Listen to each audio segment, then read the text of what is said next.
Musibah kebakaran dialami keluarga Inyoman Kayon 75 tahun di Banjar, Bonyoh, Desa Petak, Kecamatan Gianyar, Selasa 26 September pukul 9.30 WITA. Balai Dangin dan gudang tempat penyimpanan gabah keluarga hangus terbakar.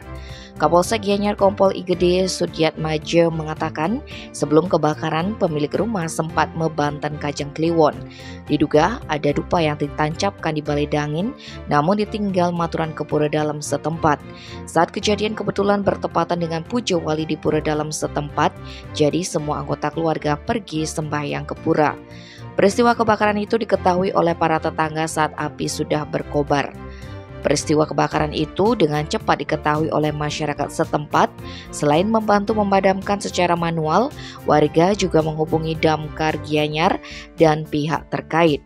Tidak ada korban jiwa dari kejadian tersebut, namun kerugian materi ditaksir mencapai 200 juta rupiah. Mirisnya, kayu-kayu yang hangus tersebut merupakan bahan yang akan dipakai membangun rumah. Keluarga mencicil sedikit demi sedikit sembari mengumpulkan dana. Pasca kejadian, keluarga dibantu warga setempat gotong royong melakukan bersih-bersih. Tim Bali Express melaporkan.